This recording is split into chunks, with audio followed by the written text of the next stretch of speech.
نكملوا اليوم الاستعداد ديال الامتحان. الجزء الثاني هو كيختص بالهندسه وخاصه الحساب المثلثي ومبرهنات فيثاغورس المباشر والعكسيه. اذا الجزء الاول كيقول لنا بان عندنا واحد المثلث ا بي سي كما كتشوفوا. عندنا ا بي سي، ا سي جذر 3، ا بي جذر 6 و بي سي 3. السؤال الاول: بين ان المثلث ا بي سي قائم الزاويه في ا. اذا هنايا غادي نستعملوا مبرهنات فيثاغورس العكسيه. لدينا المثلث ا بي سي بحيث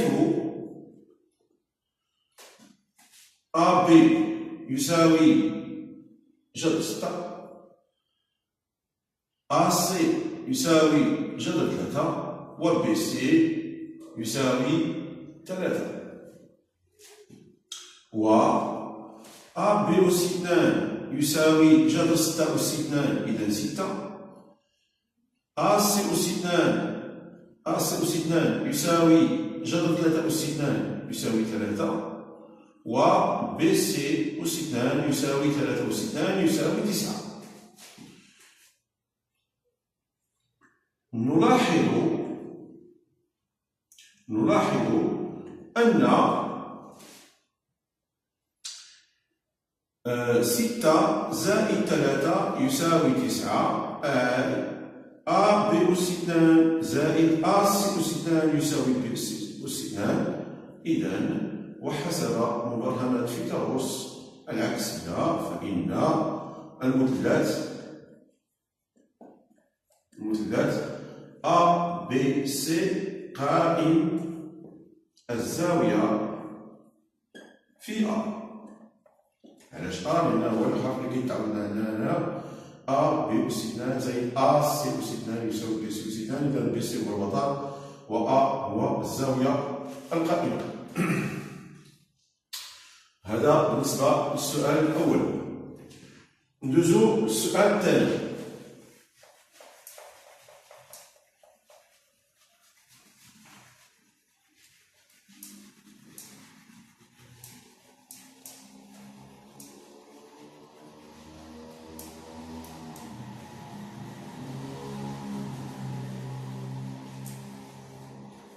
نبدا السؤال الثاني. اش كيقول لنا؟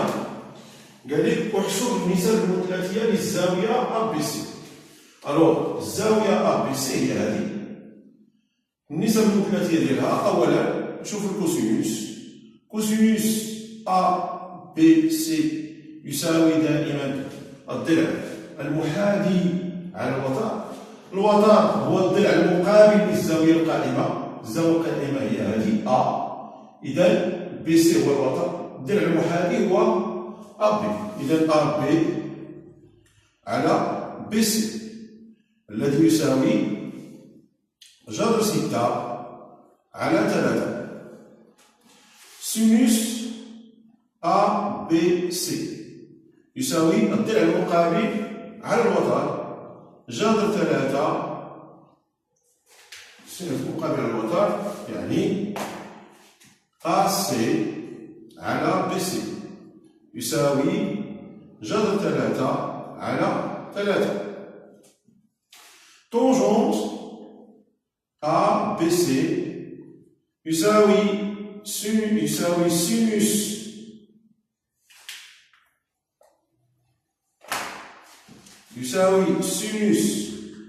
ا بي سي على كوسينوس ا بي سي. إذا يساوي سينوس جذر 3 على 3 جذر 3 على 3 الكل على جذر 6 على 3 يساوي غنختزلو 3 ب 3. إذا غيعطيني جذر 3 على 6 على جذر 6 والذي يساوي جذر 3 على جذر 3 مضروبة في جذر 2. إذا يساوي جذر 3 غنختزلو جذر 3 1 على جذر 2. إذا 1 على جذر 2 يساوي جذر 2 على 2. جذر 2 على 2 إلا ضربنا إلا حيدنا الجذر من المقام، إلا نضربو الفوق سميتو البسط على جذر 2 ونضربو المقام على جذر 2 وغيعطيني جذر 2 على 2. هادو هما النسب المثلثية. إذا عندي كوسينوس ديال أ بي سي جذر 6 على 3، سينوس ديال أ بي سي جذر 3 على 3، و طونجونت أ بي سي يساوي جذر 2 على 2. ندوزو للسؤال الثالث.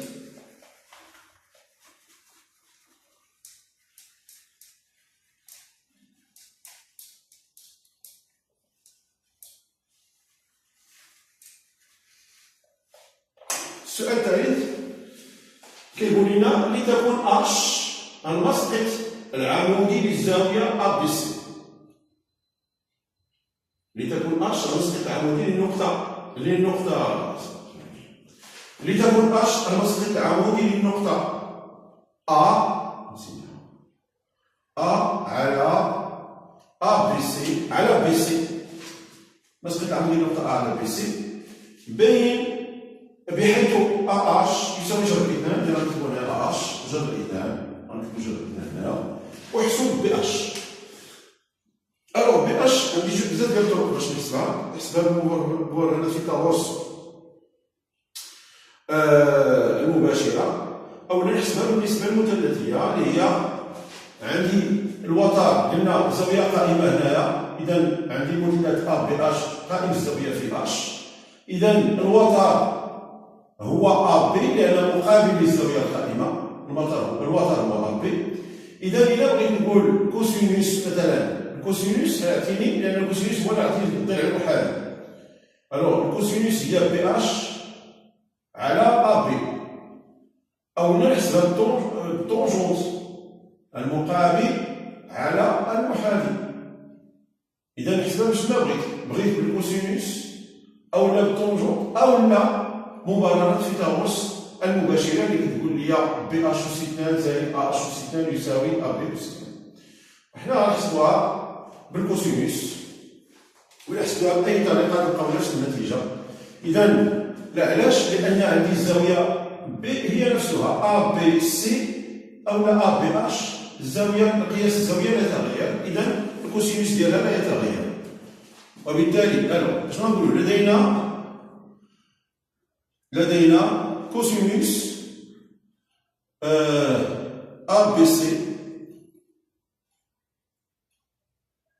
يساوي كوسينوس ا بي اش، لأن الزاوية هي موافقة للزاوية الأولى. إذا غنقولو بأن لدينا ا بي سي هي نفسها ا بي اش، ومنه الكوسينوس ا بي اش يساوي. قلنا في هذا المثلث باعتبار المثلث ا بي اش، باعتبار المثلث وباعتبار المثلث، نقولوا باعتبار المثلث ا بي اش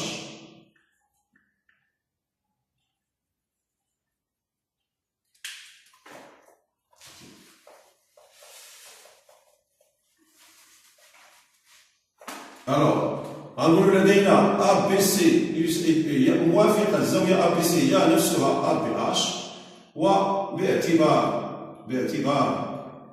المثلث ا بي اش لدينا كوسينوس ا بي اش يساوي الضلع المحاذي بي اش على ا بي، بي اش على ا بي. بي اش على ا بي يساوي كذلك شحال لقينا في الكوسينوس؟ قلنا الكوسينوس حسناه، لقينا الكوسينوس ديال الطويله عندي كوسينوس جذر 6 على 3 يساوي جذر 6 على 3. إذا كوسينوس ا بي سي يساوي جذر 6 على 3، سينوس ا بي سي يساوي جذر 3 على 3، وطونجونت ا بي سي يساوي هنا جذر 2 على 2. إذا قلنا بي كوسينوس أ بي اش يساوي بي اش على أ بي يساوي كذلك جذر 6 على 3. إذا بي اش على أ بي يساوي جذر 6 على 3 مضروب. إذا بي اش يساوي أ بي شحال عندنا فيه جذر 6. إذا جذر 6 مضروبة في جذر 6 على 3 يساوي بي اش يساوي 2. جذر 6 مضروب في جذر 6 هي جذر 6 أس 2 يساوي 6 على 3. إذا يساوي 2. هذا بالنسبة للسؤال الثالث. نشوفوا الجزء الثاني من هذا الجزء من الامتحان. نشوفوا الجزء الثاني.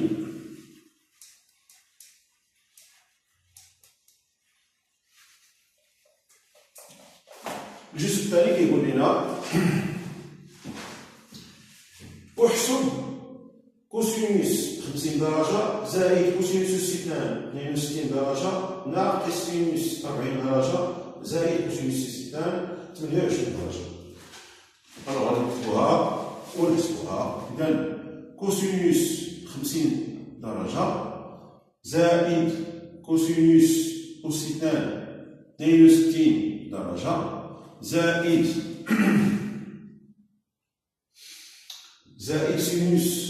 سينوس 40 درجة لا ناقص سينوس 40 درجة ناقص هنا. إذا زائد قلنا كوسينوس أس 2 25 درجة 25 كوسينوس أس 2 28 درجة 28 درجة 28 درجة. إذا هاد سميتو السلسلة تساوي اش؟ ألوغ عندي كوسينوس 50 درجة كنلاحظ بأن 50 درجة و 40 درجة سميتو المجموع ديالهم كيعطيني 90 درجة. إذا فهما زاويتان متتامتان وبالتالي فإن كوسينوس ديال 50 درجة يساوي سينوس 40 درجة والسينوس ديال 50 درجة يساوي كوسينوس 40 درجة والطونجون ديال 50 درجة يساوي 1 على طونجون ديال 40 درجة. درت واحد سميتو واحد الفيديو في ديال حساب المثلثي إلا ما فهمتش سميتو هادشي عليه. ألوغ عندي هنايا كوسينوس 50 درجة قلنا يساوي سينوس 40 درجة. علاش؟ لأن زاوية 50 درجة و 40 درجة مجموعهما يساوي 90 درجة. إذا فهما زاويتان متتامتان. إذا كوسينوس 50 درجة يساوي سينوس 40 درجة زائد هنا نفس الشيء عندي 62 درجة زائد 28 درجة كيعطيني 90 درجة. إذا كوسينوس ديال 62 درجة يساوي سينوس ديال 28 درجة وغندير أس 2 لأن هنا أس 2. إذا أس 2 ديال 28 درجة ناقص سينوس 40 درجة زائد كوسينوس أس 2 ديال 28 درجة. هنا يساوي ألوغ عندي هنا سينوس 40 درجة ناقص سينوس 40 درجة يساوي 0 وكيبقى ليا سينوس أس 2 28 درجة زائد كوسينوس أس 2 28 درجة. إذا سينوس أس 2 28 درجة زائد كوسينوس أس 2 28 درجة. ألوغ 28 درجة هي زاوية حادة 28 درجة زاوية حادة. إذا فإن مجموع مربعي الكوسينوس والسينوس يساوي 1. إذا سينوس أس 2 28 درجة زائد كوسينوس أس 2 28 درجة يساوي 1. هذه النتيجة ديال هذه العملية. نشوفوا السؤال الأخير السؤال الثاني والأخير في الجزء الثاني من الامتحان.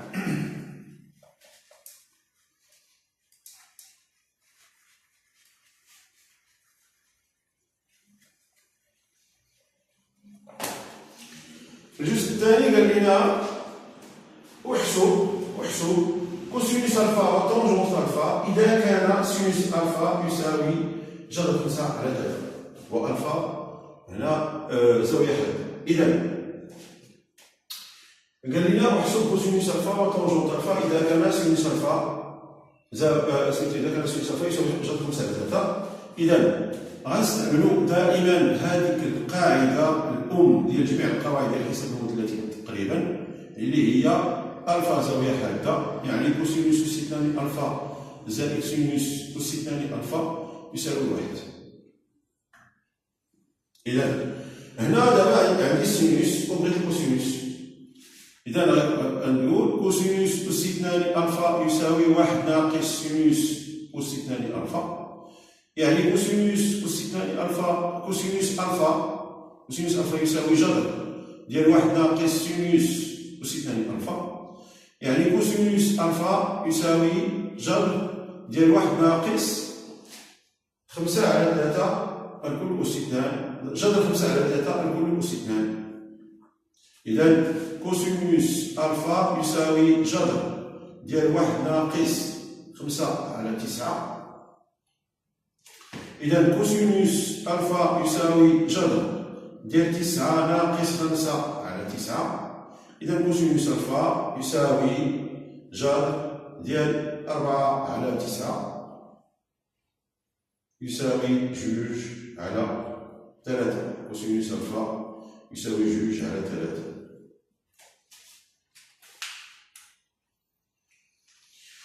نحسبو دابا طونجونت ألفا.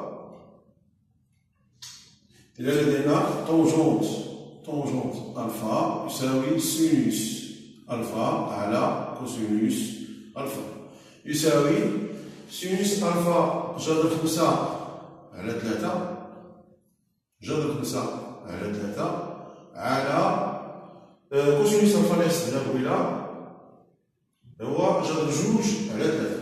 إذا جذر 2 على 3. إذا يساوي طونجونت ألفا تساوي إلا اختزلنا بثلاثة لأن 3 في المقام الفوق والتحت، إذا في المقام الفوق وفي المقام التحت، إذا غنختزلو غيبقى ليها جذر 5 على 2. هكا كينتهي الجزء الثاني ديال هذا الامتحان هذا، ونتلاقاو إن شاء الله في الجزء الثالث. السلام عليكم ورحمة الله.